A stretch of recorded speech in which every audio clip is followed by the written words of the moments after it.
Do superheroes invest in life insurance? Because let's be honest, saving the world doesn't pay the bills, but it sure would add a hefty premium to your policy. On this episode of Moving Panels, we discuss the death of Superman. Welcome to Moving Panels, the podcast where we discuss movies and TV shows based on, inspired by, and adapted from the world of comic books. I'm your host, Laramy Wells. Today we continue the summer of Superman as we discuss the second movie adaptation of the iconic story of the death of Superman by talking about the death of Superman. And joining me for this exciting adventure is someone who has recently experienced this story for the very first time. She is the Lois Lane to my Superman, the one and only Bethany Wells, who will share her fresh and fascinating perspective on this iconic story. I can't wait. I'm excited. And that's where we're going to start. I want you just to talk about you reading The Death of Superman for the first time. Okay, so this was supposed to be your episode last week, and I was feeling under the weather, so I want to do a special shout out. Thank you, Chad, for filling in for me. But, okay, so my initial reaction was, it was just very violent. I'm not used to reading I don't read a ton of comics, but the ones I do read have more of a story, whereas that was more fighting. But some things that I took away that I enjoyed was this sense of impending doom that you could feel from Superman. Like at the beginning, you get the impression like, oh, he can do anything. He's finally being faced with something that he's actually, and you can hear his internal monologue, all the things that go through his brain. It's one of my favorite parts. All the things that go through his brain as he's fighting. He's not just thinking about like, ooh, where can I punch him next? He's thinking about like long term. Okay, I've got to do this because if I don't, he's going to go here and then that'll be this. And that was really fascinating to read. And it was just heartbreaking. I liked the relationship he had with Lois. I liked that, it was very casual. She knew what he was. I know Chad and you had mentioned last week, Superman always has this kind of invulnerability to him. And you could tell, especially at the beginning of the story, they had gotten very comfortable in the fact that, yeah, he might come up against something that's a little difficult, but at the end of the day, nothing is stronger than Superman. And then this story is the exception. Yep. When you find out that Superman is not as invincible as he had always been perceived. Because that's one of the things, I know they talk about it. I think they did it in Superman Doomsday, which Chad and I discussed about 3 weeks ago. And then they talk about it in the comic. They talk about it in this movie. Superman always finds a way. Right. Like, he always finds a way to win. And technically he did in this. It's just it was at the expense of his own life. True. Very true. All right, so as previously said, we are talking about the 2018 The Death of Superman. This is the 33rd movie of the DC animated universe, which I wanted to point out because Chad and I, when we talked about Superman Doomsday, that was the first movie. Okay. This is now the 33rd movie. It is the 11th movie since the New 52 animated universe kicked off with Flashpoint Paradox. But this was released July 24th of 2018, which kind of marked an anniversary for it, a 25th anniversary ish. It was directed by Sam Liu, who had directed a ton of the DC animated movies, as well as Jake Castorina, who I couldn't figure out what else he had directed, but Sam Liu was right on here, and he's done some good ones, he's done some bad ones, but I like that he was a consistent director. It was also written by Peter J. Tomasi, who was the former editor of DC Comics. He became the editor back in '93, right when this storyline with the Reign of Superman, the Return of Superman was happening. And then in the early 2000s, he stepped away from being editor so that he could write. And he wrote issues during the Blackest Night storyline and even co-wrote the Brightest Day storyline with Jeff Johns. So this one was in good hands, I would Right. say. Of course, this, as I mentioned earlier, this was previously adapted in the Superman Doomsday, which we covered, as I said, a few weeks back. And that one was very altered. Chad and I talked about it. You can go back and listen to that episode. But pretty much the death of Superman takes place in just the first 20 minutes. And then they try to do their own version of Reign of Superman and Return of Superman for the rest of the movie. Which is basically the opposite of this movie. Yes, this movie is still altered, and Yes. we'll get into that later. It's still altered, but it uses its full 80 minutes to tell this story. Right. Now, the fight doesn't happen until a good ways into it, but it flushes out the story. You know, we get a lot of information. I enjoyed that a lot. And part of it was because, you know, I had only read just the death of Superman. So it was nice watching this where it had a lot more backstory on his and Lois's relationship. I mean, there was still some stuff that you clearly should have seen some of the other movies in order to catch up on. Yeah, again, this was continuity-ish from some of the previous movies because this was the same voice cast. Even though this stuff started with Flashpoint Paradox and then you got the New 52 and you got Justice League War, this wasn't the same cast from Justice League War. I think a couple of the characters were the same voices, but then the following movie, Throne of Atlantis, this was the cast, and this is the cast that stayed. So anytime Superman popped up in a movie, between Thrones of Atlantis to now, it was Jerry O'Connell. Anytime that Wonder Woman popped up in a movie, it was Rosario Dawson. Green Lantern was Nathan Fillion. Flash was Christopher Gorham. Aquaman was Matt Lantern. Shamar Moore from Criminal Minds and SWAT was Cyborg. Jason O'Mara was Batman, which was probably the one that did it the most because there was a lot of Batman movies within all of this. Yeah, I would say the only storyline that I really had no idea what was going on with it, like, there wasn't a ton of exposition in the story. It was enough to follow the story that was being told, but not enough to kind of fully grasp what was going on. And I'll say that in both this and the comic, which was the Luthor storyline. And this was actually I think this was the first time that Luthor appears. So there really wasn't much of a storyline. See, that's the thing that I was thinking had more continuity to it, because I didn't know why he was under house arrest or any of that. Yeah. No, this was... I guess they just assumed that if you're watching the death of Superman, you already know Lex Luthor's a bad guy. He and Superman have gone at it before. They had to give him something to show that he wasn't... that he was still kind of evil by having him show that he can slip out of the ankle bracelet. But yeah, I honestly think this was the first time Lex Luthor had really been involved in a story in this New 52 timeline. Because I'm pretty sure this was the first... I mean, he's voiced by Rainn Wilson. Nice. Which Bethany immediately it's Dwight. Immediately recognized. Which I gotta admit, I have nothing against Rainn Wilson. I think he's a phenomenal actor. He's Dwight. He's not Lex Luthor. Yeah. His voice did not fit Lex Luthor. So, yeah, I could have done without that one.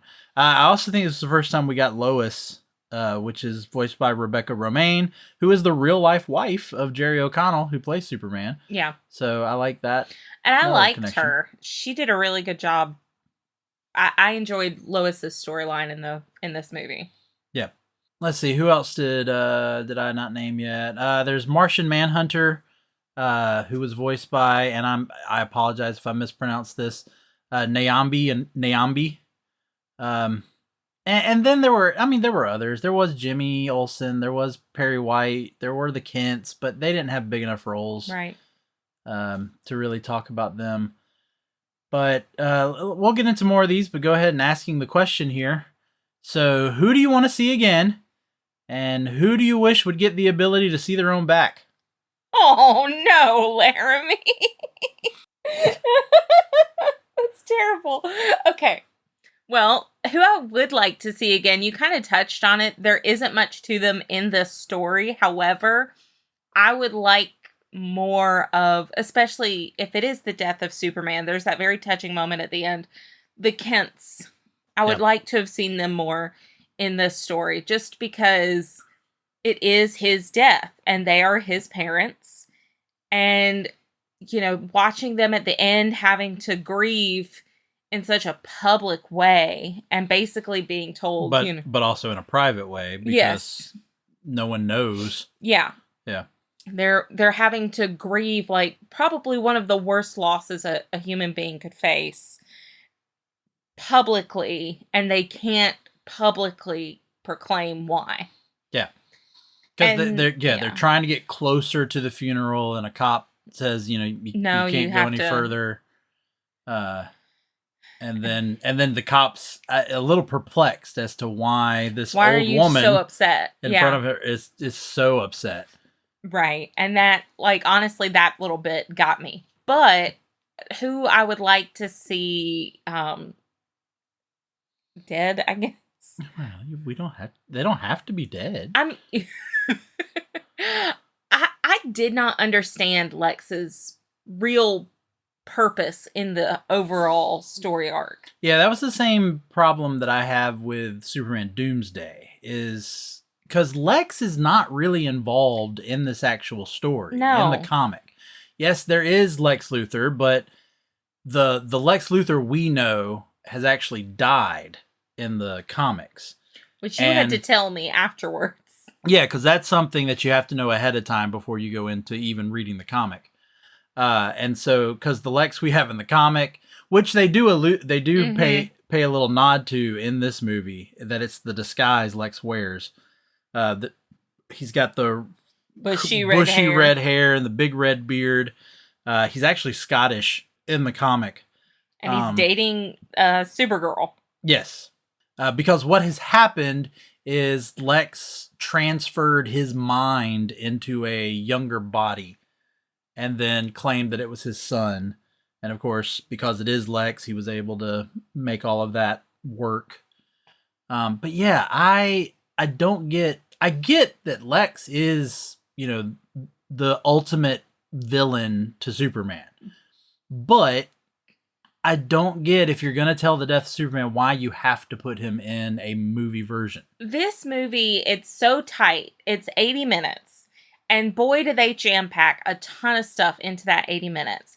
I would much rather have seen more development between him and between Superman and his personal relationships, kind of upping the stakes of everything that he is going to lose if he does not stop Doomsday. Then focus on that weird B subplot with Lex. Like, you really... he discovers him, but so do the Atlanteans. Yeah. And do we really need him to discover him? No. Like, do we need him at all? Does he add anything of value to the story? And I think no. Yeah. Again, that's what they like to do, because in Superman Doomsday, it's Lex digging in this underground cave, and they stumble across it, and so it's almost like Lex discovers him. In this one, it's that Lex sees the meteor go down, so he has them investigate, and then Doomsday comes out and kills some Atlanteans, kills his crew. Even when you go to Batman v Superman, which is also the death of Superman in the last 15 minutes of the movie, where does Doomsday come from? It's Lex doing an experiment, or I can't think of the word, but, putting Zod's body into the Kryptonian goo, and transforms him into Doomsday. So they keep bringing Lex into this story, and I don't get it. I would have much rather just do what the comics did. Just have him punch out of the earth, and no other explanation than that. Like, honestly, I don't even know where he came from in the comic. You really don't know. You don't. It is not until much later. It's not until the Superman Doomsday Hunter Prey series. Which honestly makes it scarier, not knowing, like, who is he? Where did he come from? Yeah. Because, yeah, it's not till the Hunter Prey series where you actually get to find out his backstory, which, I mean, we can talk about if you want. It's your podcast, babe.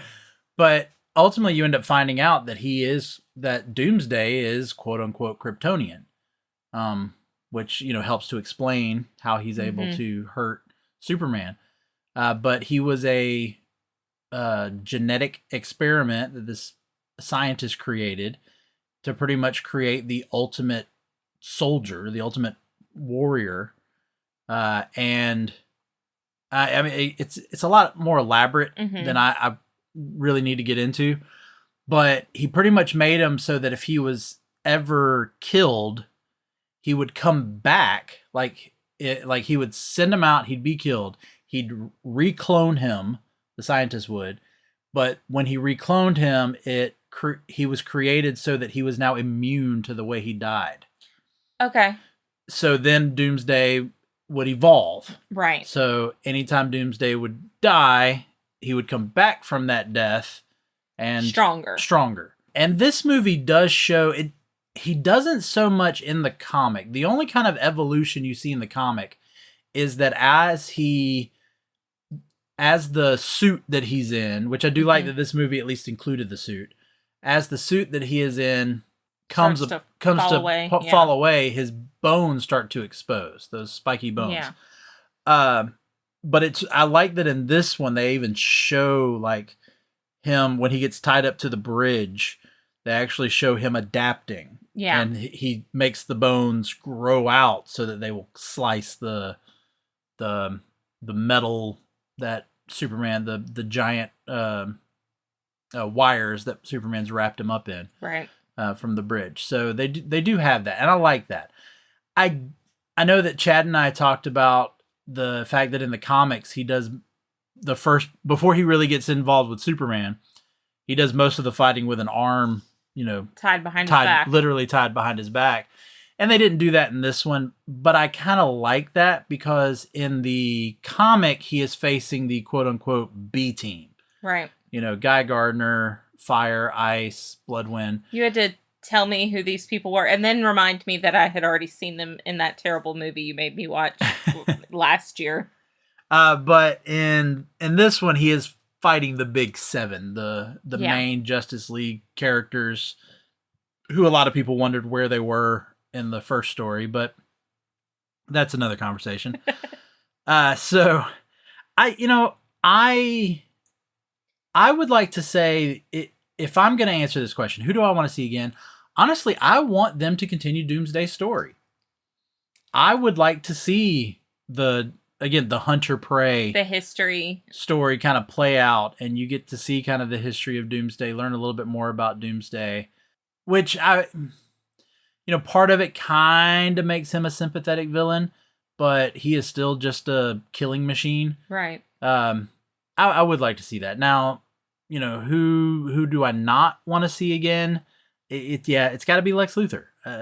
I do not see that he needs to be in this story. And again, the performance from Rainn Wilson, he's not Lex Luthor.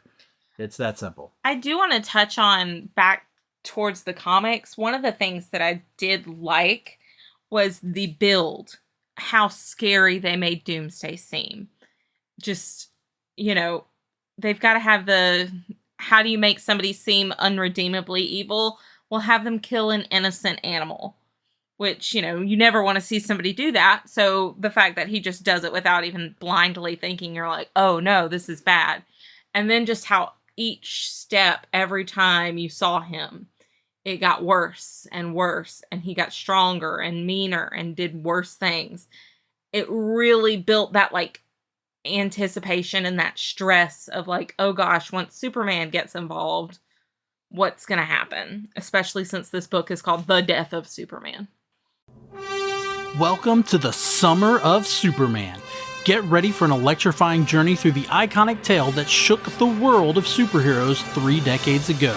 Moving Panels presents a special series dedicated to the monumental event that changed the course of comic book history, the death and return of Superman. Join us as we dive deep into the pages of one of the most impactful stories ever told. exploring the Man of Steel's ultimate sacrifice and his triumphant resurrection. But that's just the beginning. Experience the thrilling animated movies, The Death of Superman and Reign of the Superman, that brought this epic story to life on the screen. In each episode, we will dissect every chapter, dissecting the emotions and going behind the scenes of this unforgettable saga and its animated counterparts. From the impact on Superman's friends and allies to the worldwide mourning that ensued, Moving Panels will leave no stone unturned, delivering a comprehensive exploration of this milestone in comic book history. So grab your cape and join us this summer for the Summer of Superman on Moving Panels, where we honor the 30th anniversary of the death and return of Superman, episode by episode, reliving the awe, the heartache, and the undying legacy of the man who inspired millions. Don't miss a single installment of this thrilling podcast event. Subscribe now to Moving Panels on your favorite podcast platform and be a part of the Summer of Superman.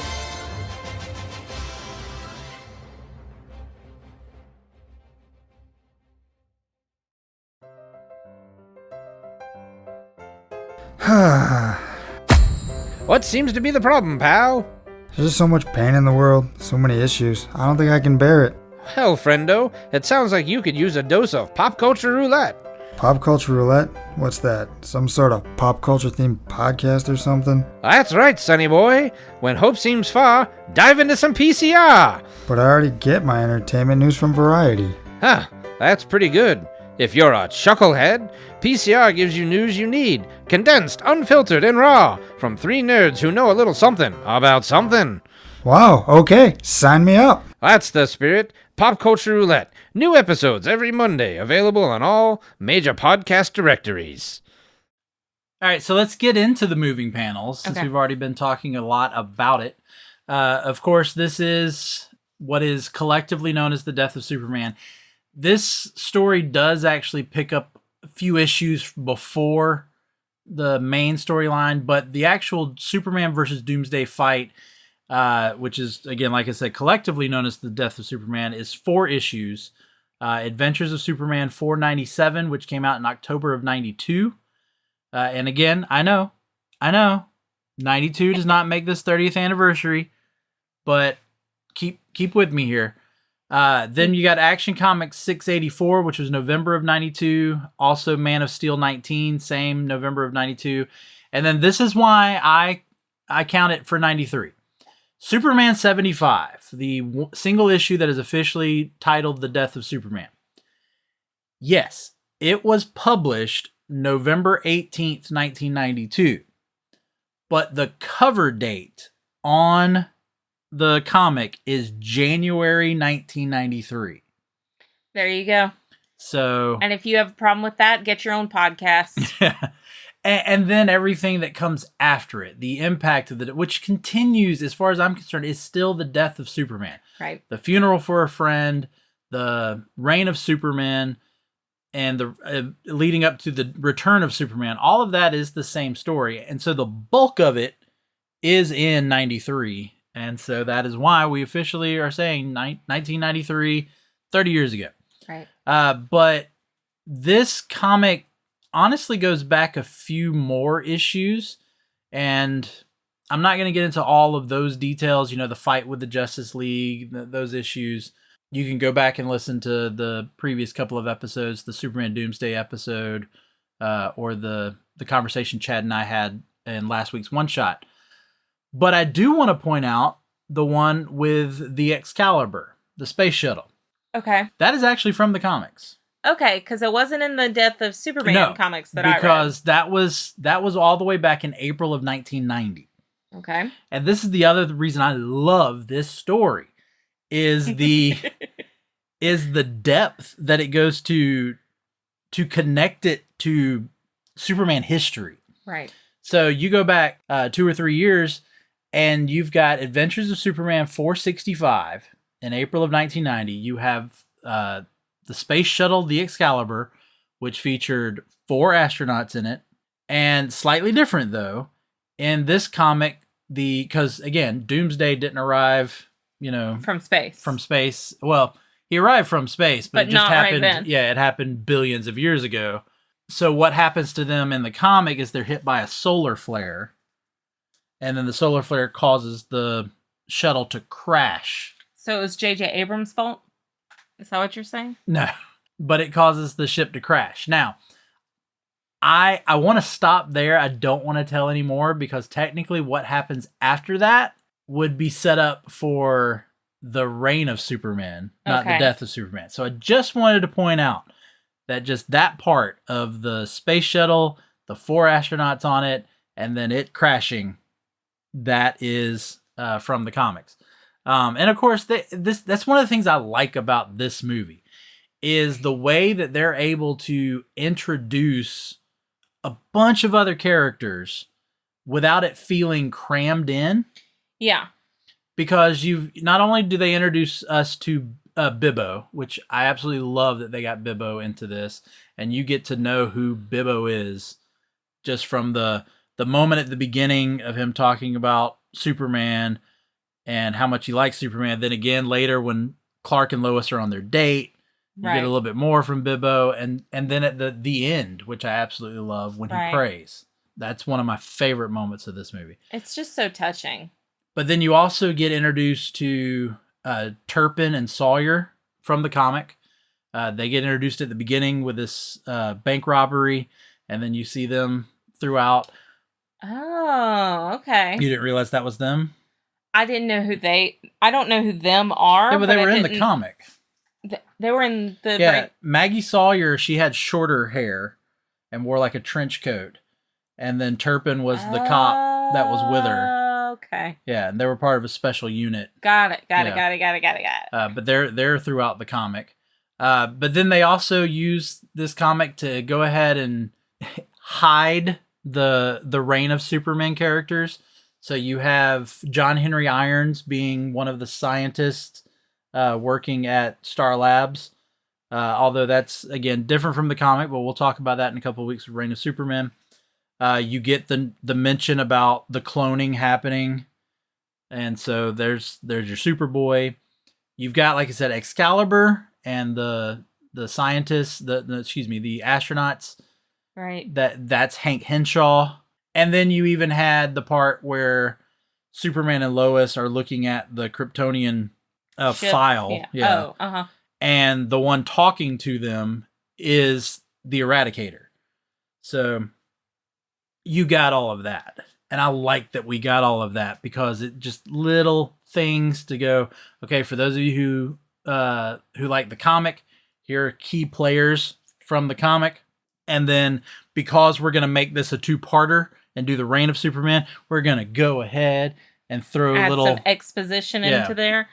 Something I like, I don't know the comics as well as you do, but I like watching stuff where you can tell the creators love what they're making. They have a deep love and respect for the source material. And that's very evident in this movie. And I can tell, especially because of the things you're able to tell me, like, ooh, that's this, and that's where that draws into here.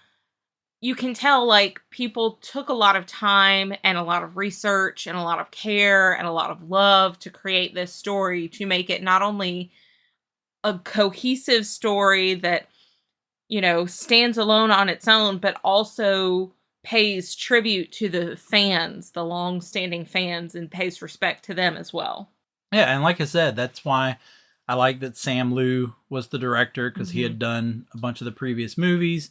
And then the writer, Tomasi, who had been involved in a lot with DC, at this time.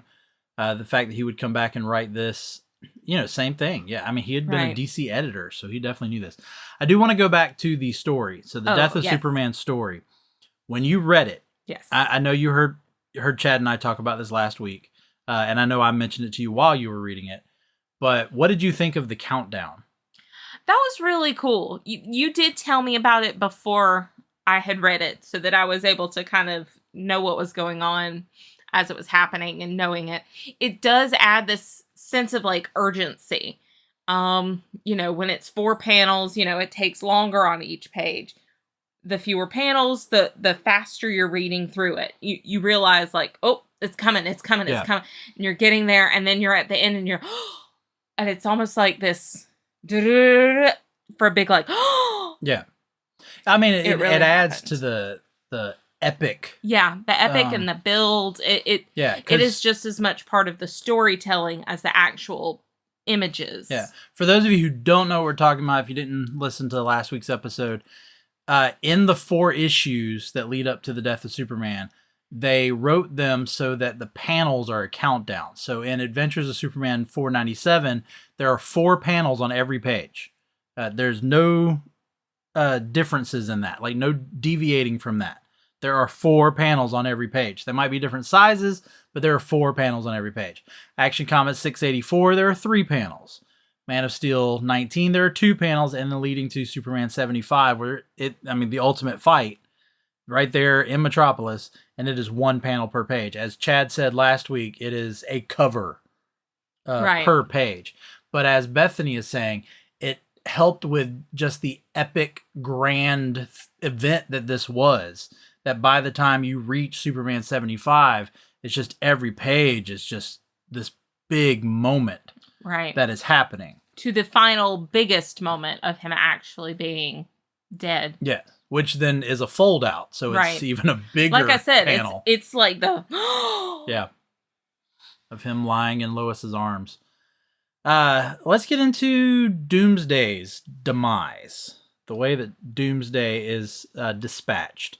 So in the comic, it is just this, I've used this before, it is the Rocky 2, of Apollo and Rocky punching each other at the exact same time.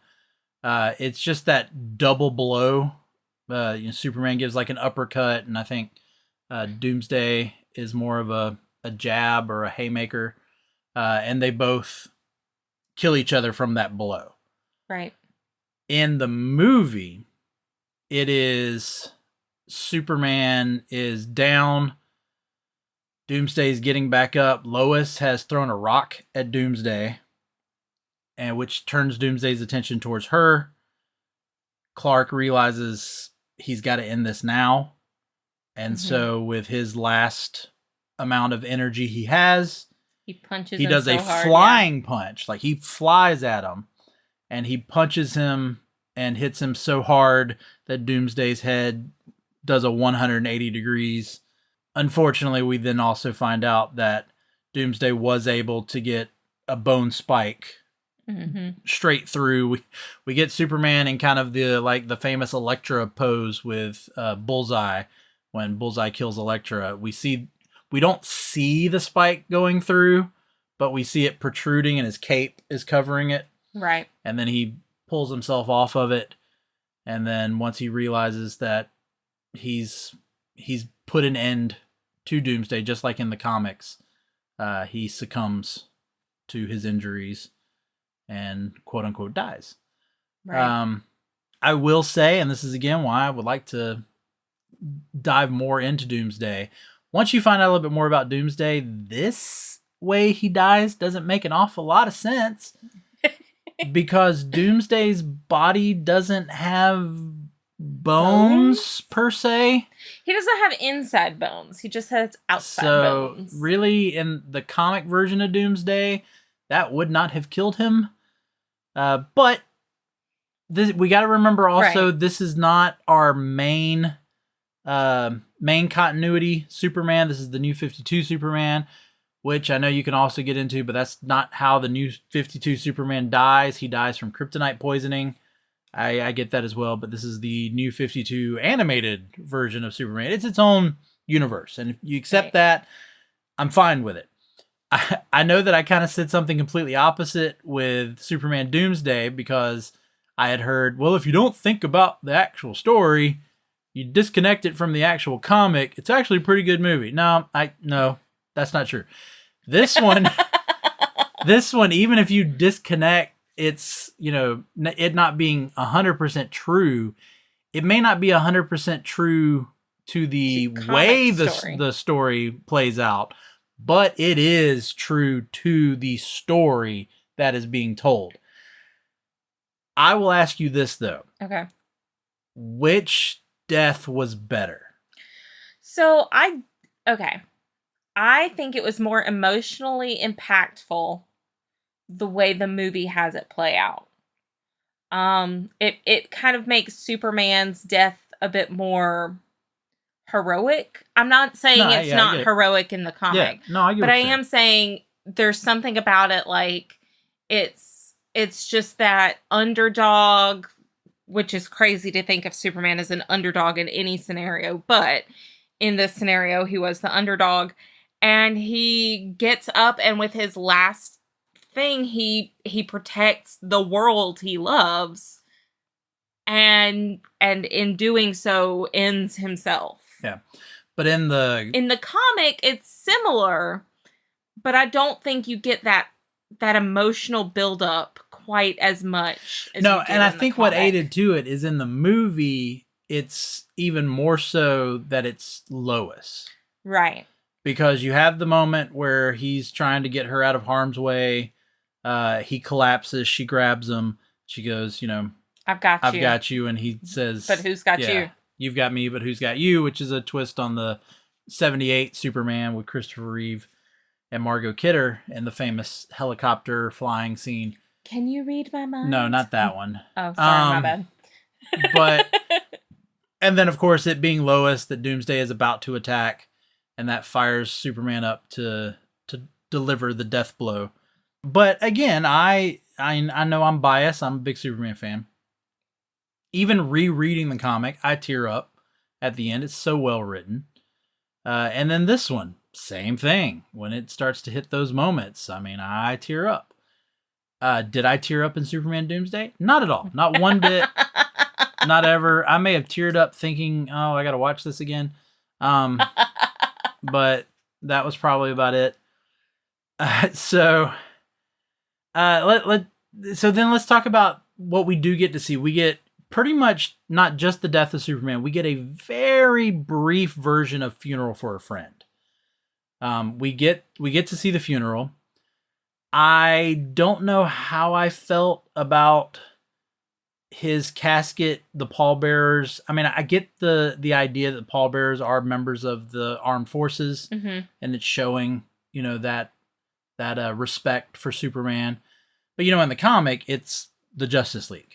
Right. They're the pallbearers. And if you're going to you already have the main Justice League characters in this. Right. Why aren't they? They still hurt real bad. Yeah. And I do like, I even like that stuff. I absolutely love the moment when Batman realizes he has died. And you see his eyes, widen just a little bit, but then you see him relax his hand because he realizes there's nothing he can do. And essentially he's lost his, his friend. I know you didn't read Funeral for a Friend, so I did want to point a few things out. So in the movie, they have the mayor giving the big speech about Superman and how much he meant to Metropolis and the world and all that. In the comic book, it is Bill and Hillary Clinton that deliver this speech. Timely. Okay, so that's what I wanted to talk about. So now think about the date here. We're talking about this being released in November of 92. That means Bill and Hillary Clinton, Bill Clinton had just been elected. Yeah. So he wasn't president, he was president-elect. And so they went ahead and put him into the comic as the president because this would be January of 93, which is when he would be inaugurated. And so... Which just goes to show why that's the 30th anniversary, is because Bill Clinton's president in it. So you get what they were doing. Right. As Chad and I talked about last week, this was a newsworthy event. This was things that, whether you read comics or not, this was talked about. So by putting the president, the current president, into the comic, it gave it a little bit more realism. Yeah. That here is President Bill Clinton with First Lady Hillary Clinton speaking at Superman's funeral. And it works in 1993. Right. It does kind of timestamp it. Yeah. It does not work when you're reading it now because it dates it. And one thing that I know Chad and I have talked about before is we like it when movies, television shows, They're and kind of comic books outside of themselves, time. Yeah. are outside of time. You don't quite know when it's happening. I mean, you might get some references that help you place it, just because of the way people talk or random technology that Yeah. might get used so that you're like, oh, that's outdated. But again, I think it worked for the time, for 1993. All right, then, as we've talked about already, you get the moment where Bibbo prays. Right. And it's just of course, they do it where he's standing outside in the rain. I mean, they make it as dramatic. It's so beautiful the way they do it because they've done such a great job with this very minor character. The first time you see him, you don't think too much of him. He just wants a picture with Superman. Then he gets his picture with Superman. Then he pops up again, during their date. Or he pops up watching, the fight happen on the news. And he's the one that talks about, Superman will find a way. Right. Yeah. And, you realize like, oh, this is the everyman. This is the man that everyone is. He is the mouthpiece for what people are thinking as this is happening. And when he is starting to fail, when he, dies. And in the comic, Bibbo is the one who comes and tries to do everything to resuscitate Superman. Again, I know you don't know all of this because you didn't read any further but like I said, this is getting into the funeral for a friend part. But I mean, Bibbo ends up putting on a device that would protect him from the shock, and they pretty much supercharge, the paddles in a way that when Bibbo hits them, like it's just a huge explosion. Mm-hmm. But again, you got Bibbo being that person. But I love that in this movie, like you said it great. He's the everyman, and the fact that in his prayer that he is, he's calling out to God. He says, why wasn't it someone like me? Right. Why take him? Because he was so great of a person. He's so much better of a person than I. And just, again, it helps to build that moment of this is a big moment. I mean, the greatest superhero in the world that exists here has just died. And then you talked about the Kents, and we get the moment that you talked about where the Kents, where they're trying to get to the funeral.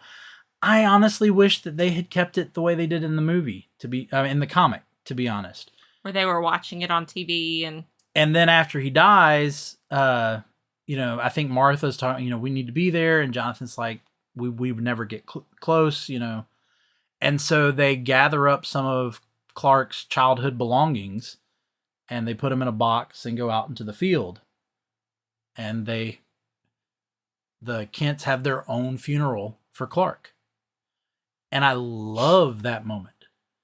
And so I think if you're going to put the moment of them, being in Metropolis trying to get to the funeral, which is a good moment. I'm not going to say it's not. I think you've had just the same amount of time to do the one from the comic. I will say, I think sometimes we overlook the fact, or at least I know I do, when it comes to Superman's parents, is that they're Superman's parents in private. And I do think it was a good idea to have them trying to go to the funeral, being told like, hey, you can't come here. Because your initial reaction is like, dude, that's his mom and dad. Yeah. And then you go like, oh, wait, nobody knows that. And then it hits you like, oh my gosh, his parents can't go to his funeral. And then I think there would have been some benefit maybe if you had taken out the whole Lex Luthor storyline, where you could have added a few minutes at the end where they then went home and did what you're saying. Yeah. Well, but there's no dialogue, but they do have the moment where they go and meet up with Lois. Right. It shows opening the door, and the Kents and Lois are there to console each other, which is a big thing in the comic as well, as Lois is trying to talk herself into contacting the Kents. And then once she finally does, she apologizes for how long it's taken, but they completely understand because they know she was dealing through her own stuff. Let's go back and talk about Lois, though. What were your so in the comic, she's known. Right. She's known that Clark and Superman are the same thing. In this movie, she doesn't know, but then she finds out right before this battle starts. What were your thoughts on that? Okay. So I liked in the comic that she knew that was, because like I said, it added into that they had fallen into a comfort zone of, yeah, nothing can kill Superman. Well, yeah. He's fine. She doesn't worry too much about him. It's all a very casual, like, she might be a little worried, but she's never... Well, they're engaged. Right. In the comic. They're planning their wedding, which, if you go back and listen to Chad and I talking, they were supposed to be getting married, and then that all got canned for this storyline. So they're Clark and Lois are engaged. They're planning their wedding. This happens. Here, Clark and Lois have like recently started dating. Yeah, are newly couple, and then it's Barry and Iris. Yeah. That they're getting married. Right. And Clark has, does she know? And he's like, yeah, I told her. I knew. Almost immediately. Yeah. Which, good on him. I enjoyed, I wish it had been a part of a different story. That's what I'm saying. Is I think it should have happened maybe in the story before this one. Of their relationship is new. He's trying to figure out. I enjoyed kind of that development because it makes sense why he would be hesitant to tell her. Because once you tell somebody something like that, there's no going back unless you've got that memory wiping I was about lipstick. to say, there's been a lot of moments where he's been able to go back from that. But I'm just saying, like, in most logical settings, if he tells her he's Superman, that's it. He's told her he's Superman. So there's that part of it. And then by doing so, he's putting her in danger. He's putting his family in more danger than they've been in before. It's all, you understand that hesitation. I just don't like that it happened. You didn't get that chance to have her come to terms with whether or not she was okay with this. Yeah. You know? Yeah. Yeah, I get it. Okay.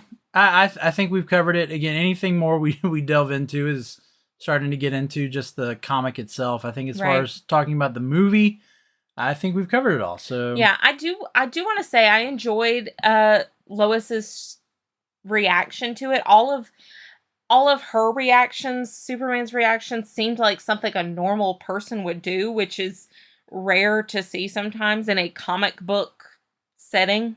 So it was nice to see like real world responses to big world questions and situations. Yeah. But I will say, I kind of wanted us to do a little discussion about Superman Doomsday versus this one, The Death of Superman. But I didn't want to make you watch Superman Doomsday. Thanks, baby. I did listen to your episode, though. Yeah. But the reason why was, since you were so new to this, of just reading the comic, I wanted you to just see this movie so that you didn't have any thoughts of another way it's been adapted through the Superman. I know you saw Batman v Superman, you saw that, but I don't really count that as an adaptation of the story. Right. But the Superman Doomsday. So I did ask Chad, when we recorded the Superman Doomsday, I did ask him to compare them. And I have saved that clip for now.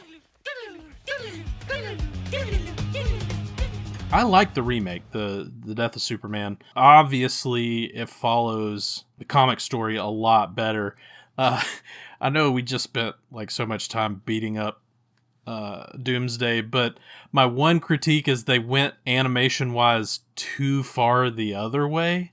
So it, to me, is very much of an era. You can tell that it's heavily Japanese, manga influenced a little bit. So, and that sort of takes me out of the story a little bit. And I don't know if that's, right or wrong. Well, they use the new 52 look, and kind of characters. So they were keeping with what at that point the actual connectedness of the DC animated movies. Yeah, but when you're reaching back to a story that's very much in a artistic time frame like the Death of Superman run, it kind of takes me out of it a little bit.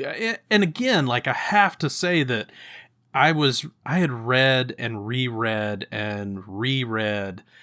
those books, and so that was a huge part of my childhood when they came out with the Death of Superman run, and I was obsessed with comic books at that time, and obviously that was huge. Like, even if you weren't into comic books, it was national news. Yeah. So, but overall, the first one doesn't set the bar very high, so it's easy to say that the second run is better. But, I definitely appreciated what they were trying to do and to retell the story in a way that people who were in love with the books actually could relate to and like. And so, it was an attempt in the right direction, in my opinion, for sure. All right, so let's go ahead and get into it. Bag it, stack it, or trade it. So, Bethany, what say you? Gosh, am I immediately divorced if I do anything besides... No.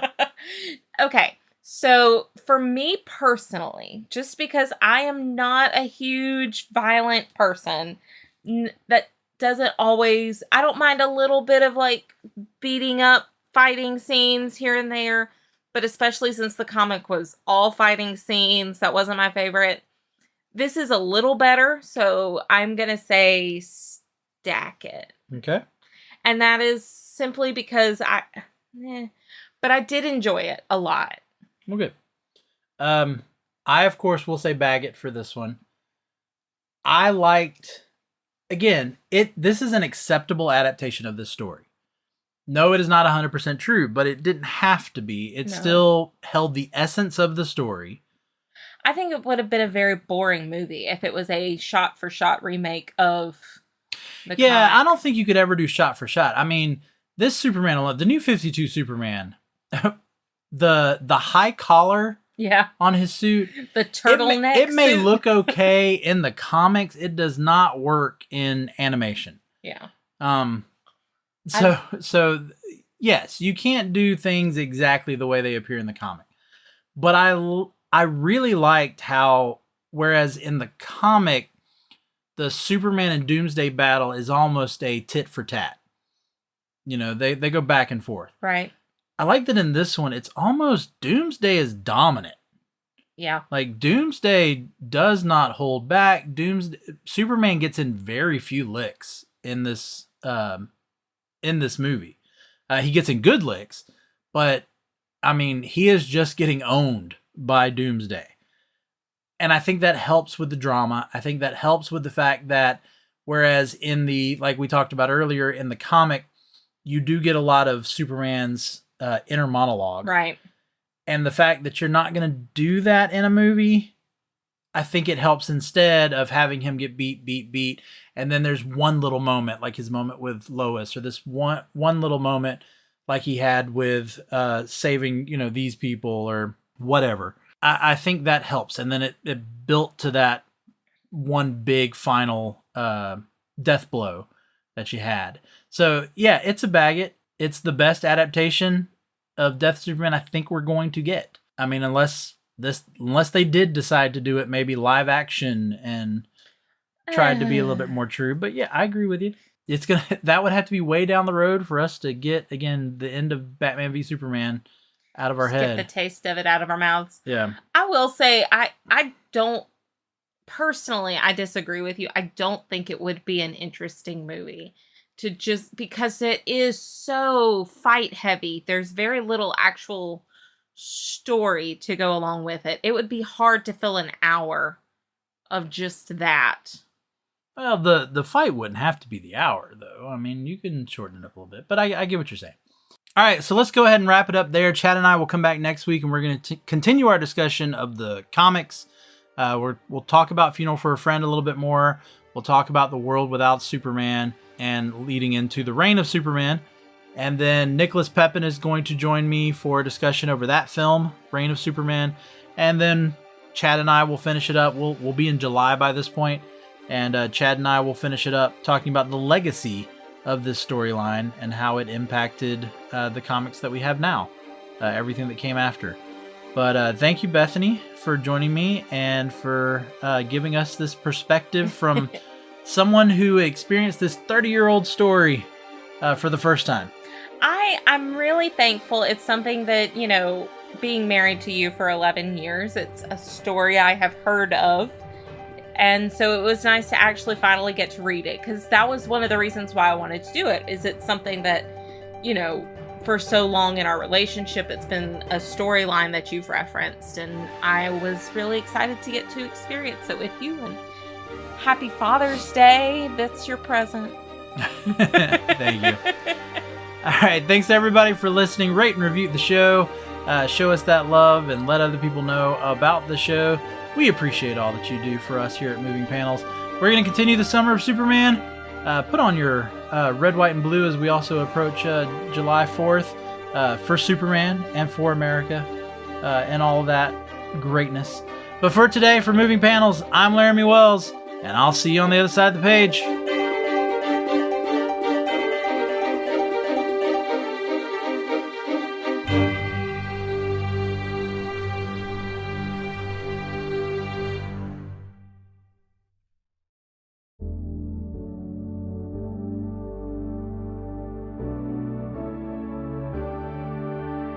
Life moves pretty fast.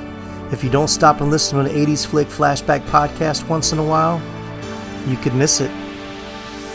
Do you love movies of a certain age? Do you miss the days of VHS tapes, VCRs, and the video rental stores? Does the thought of another 80s movie being remade seem inconceivable? My name is Tim Williams. I'm the creator and host of the 80s Flick Flashback podcast. On each episode, I'm joined by guest co-hosts to discuss one of the many movies released in the 1980s. We share our first-time watch memories, our favorite scenes, and even learn some behind-the-scenes stories about the cast and crew along the way. New episodes are released every other Friday on your favorite podcasting platform. So make like a tree, get out of here, and go listen to an excellent episode of the 80s Flick Flashback podcast. The ad is over. Go home. Go.